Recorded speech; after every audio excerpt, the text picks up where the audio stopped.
Yo, what's going on? Knick Some Noise, it's your man, why me? Yeah, we here today after game one, after our two best players, Jalen Brunson, Julius Randle, don't come off with good games. We still hang in there. We lose to Boston, 108 to 104 last night. Knick Some Noise again. It's your man, why me? Leave a comment, subscribe, do all you gotta do to stay up on the content that I put out. Shout out to the Knicks Nation out there. Shout out to Knicks Fan TV. Shout out to all of the Knicks, podcasts and all the Knicks media content out there. We here. You know what I'm saying? Happy opening season. We hang in there. We make runs. We go down. We fight to come back. Again, our stars, our two best players don't have the best showing. One of our former players who was set to be a star comes in and puts work on us. But, at the end of the day, these are the things that you learn from. And I believe the coach stated that in the post game interview. These are the wins and the losses that, obviously both teams will learn from. But in our case, this is a loss that we can learn from. We definitely have to do better, obviously, guarding the three pointer. When you got a guy who's 7'3" like Porzingis that could step out and shoot a 24-foot three, there's not a lot you can do with it when those shots are going down. What I do want to highlight and mention, however, is the fight that our team put up every time we went down. We did fight hard to make runs and to get back into the game. We did go up at one point in time by 6, and it really looked like we would be able to hold out and win the game. But some clutch buckets came from the likes of Porzingis and some of the other cast members on the Boston Celtics that put the nail in the coffin. But like I said, we stunk it up from the free throw line. Our stars, didn't have the best showing and kind of stunk it up on the first game. But those things are to be expected. Randall was coming off of an injury that he needs to assess. But when you got a guy, first night out like Drew Holiday standing underneath you, you can't even put the ball on the ground. You can't put the ball down. You need a handle like Curry. You need a handle like Kyrie to get around a guy like Drew Holiday. You need to be able to have that skill set to dribble around a Drew Holiday to keep him on his toes. But if you're a poster player or a high post player and your attempt is to try to post Drew Holiday up or back him down, you're gonna have a long night. Even if you try to face up on him, guy like Holiday does not back down. He is one of the best defenders in our era of basketball for a reason. So it was tough out there for Julius. He was on the island. And, when Jalen Brunson comes in and doesn't have the best game or we don't get it going very early, these are the things that, could create a recipe for disaster going down the stretch. But, again, this is game one. We roll into Atlanta tomorrow. We see what's good with Trae Young and them boys. And, obviously we're looking into getting back into 500%. 108 to 104, when you're talking about Boston Celtics, quote unquote, being the championship team, you got two max guys on that squad. You got some veteran leadership in Drew Holiday. You got a 7'3" 3-point rim protector and Kristaps Porzingis when healthy. This is a great cast. Missoula's coming back with something to prove. This is a great cast. Obviously, Boston, our conference rivals, you know what it is when we go up against Boston. It's all gas. So, we didn't see Evan Fournier tonight.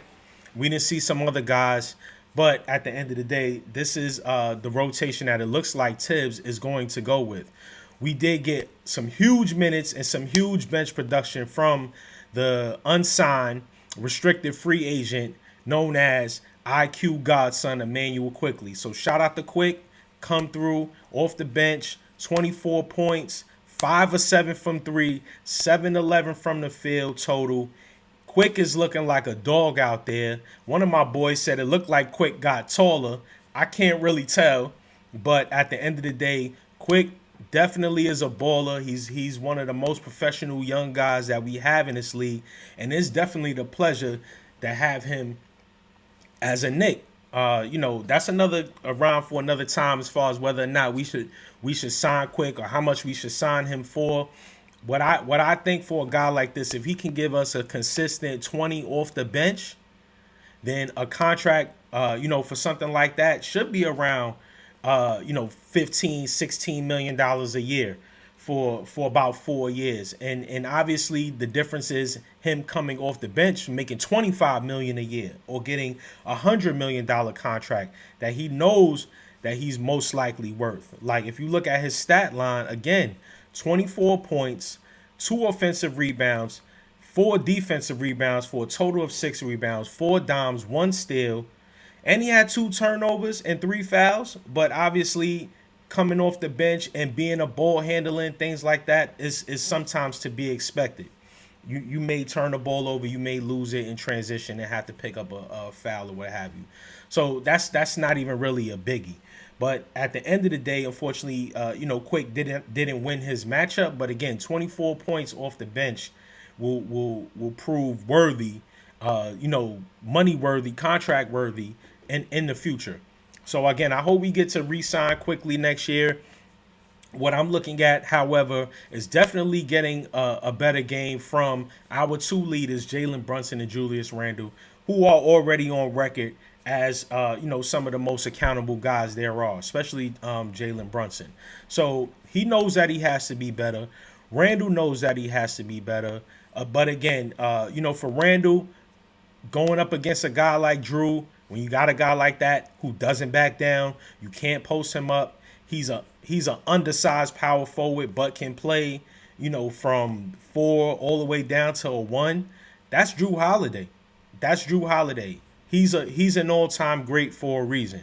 So at the end of the day, we're looking to bounce back again against against Atlanta on Friday, October the 27th. Again, let me know in the comments what you think about the matchup that we just had against Boston.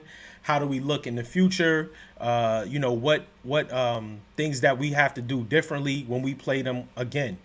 We definitely need a stronger game from Mitchell Robinson. We definitely need a stronger game from iHeart. But what I want to say about iHeart is that when he comes in, he is a great interior passer from the foul line down. You gotta run some action for iHeart to drop that dime. Because what I see is his ability again to play the high post, to play from the foul line and a little up, just for the sake of facilitating the basketball, even hitting Mitchell Robinson for an alley oop, an angle pass or interior bounce pass. Like iHeart is really, really, really good at that. So I think that we need to exploit that. Obviously, a game from Dante DiVincenzo. He played 15 minutes, no points, but he had 2 assists. He has some rebounds. What I want to see from DiVincenzo, obviously, is a more stronger uniform game, a gel game. His first game as a Knick, his first game in the Garden as a Knick. You know what I'm saying? The crowd is different. Everything's different. So I'm sure that DiVincenzo will settle in as I want to say. And then at the end of the day, we got strong minutes from the players that we had. The rotation is definitely going to be tight when you're playing a team like Boston. We really want to tighten up a rotation like that because it's easier to get down, obviously, against a team like Boston. But when you have a tight rotation and a cohesive unit, it's also easier to get yourself back in the game. And that's what I think the basis of Tibbs having that tight rotation is because like again, you can get down, but when guys are a unit and they gel and they know each other's tendencies, it's a lot easier to come together in a high stress situation or in a stressful situation and get yourself back into the game. And we also got to give credit where credit is due. Check out this move from RJ Barrett. First full year. He coached every game last year as Barrett. So like what you need to see is that we weren't doing this last year, RJ. That's a new move. RJ unlocked a new move and I like it. High screen and roll. You recognize that there's a shot blocker in your presence. You step him back and you J him. That was a beautiful professional basketball move from R.J. Barrett. First full year. Jaylen Brown, we already know, is not the greatest defender. So all you need is a light screen on him. He attempts to go over the screen after RJ has already beat him. He knows that Kristaps is a shot blocker. It's the first quarter, and I'm not sure how many blocks Kristaps had by this point, but he's already, established himself as a defender, as a rim protector in this situation. I mean, he coached every game last year as Barrett. And notice RJ's form now. Notice RJ's form. Last year as Barrett. Rattles coach every game. Coach every. Look at that. That looks great, RJ. And just notice the wind up from here. Look how RJ, after he steps back, he goes straight up. There's no hitch in that jump shot. There's no hesitation. There's none of that. After he steps back, he goes straight up from the knees, pause, straight up in the air, and knocks it down. That's a beautiful play, RJ, and I like to see more of that.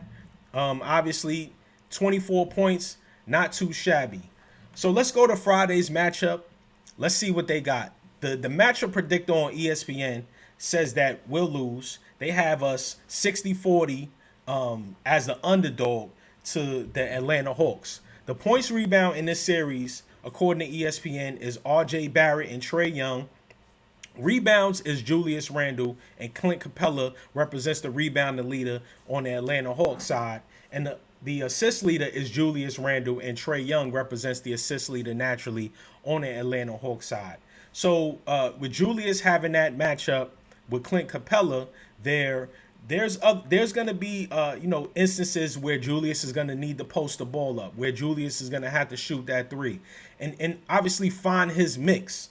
The perfect mix for Julius to me is being able to stretch the floor, because as a four-man at this point, as a 6'10 guy in this league, they are somewhat getting back to the true big man. But where we are now is that a player in Julius' position, with his skill set, he has to be able to shoot the three. He'll get etched out in terms of matchup issues if he can't shoot the three at his position. You saw what Kristaps did to us last night. We got to have a big man. We got to have a front court presence who can also rim protect and shoot the basketball. That's just how it is in this league right now. And the better teams understand that, and the better teams go further when all of their players can shoot the three. You see how Denver is doing it. They got the big boy out there. He's knocking down threes at whenever he feels like it. So you know the results of that. Wesley Matthews is the only person on the injury report at this time. So we're coming in with our full squad. They're getting our full attention. So I don't think the 60-40 matchup predictor is actually fair. But we have to go into the game and play it as if, we had no previous games. We had no prior setbacks.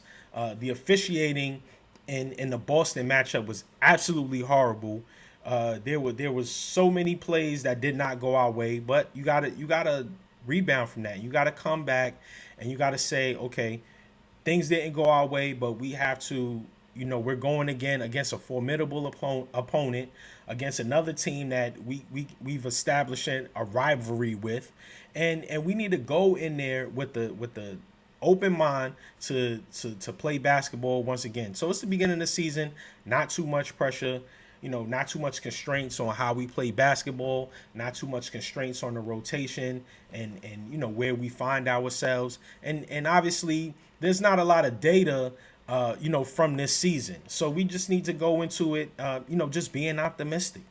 I obviously have our guys winning Friday night Knicks, 7:30 versus the Atlanta Hawks. Let me see if I can get you a score. Let me see. We're going to go Knicks 110. We're going to go Atlanta 97. So we beat Atlanta by 13 in Atlanta 110-97. Leave a comment. Subscribe, obviously, for more Knicks content from your boy. Why me? This is Knick Some Noise. Oh, and I got a special announcement for y'all. So according to the Knick Some Noise group chat, I got some of my other boys coming through to give y'all content, and we're gonna try to do a live session. We're gonna try to get it popping, and take care of what we got to take care of from a team perspective. And make sure you also get your suit games up. Make sure you get your suit jackets up. You know what I'm saying? The fall season is coming up. You know what I'm saying? You might want to take your lady out for the holidays or whatever. Make sure you get your suit jacket game up. This is JC Penney, but no plugs, man. We're not doing no plugs right now. This is Knick Some Noise. It's your man, Why Me. This is I think it's episode 3. So thank y'all for tuning in. We're gonna give y'all some more content and keep it pushing. Atlanta versus the Knicks on Friday. Let's go. 110-97. My score prediction. I don't believe in this ESPN score predictor. We coming in with all our guns. They got all their guns. Trae Young, you going to be on lock. Clint Capella, we got you. We going to neutralize Capella. We going to get another strong game from RJ. We going to get a strong performance from Mitch. And we going to get a strong performance from the rest of our cast, specifically Emmanuel Quickly and the rest of our bench. This has been the 3rd episode of Knick Some Noise with your man, Why Me. Holla.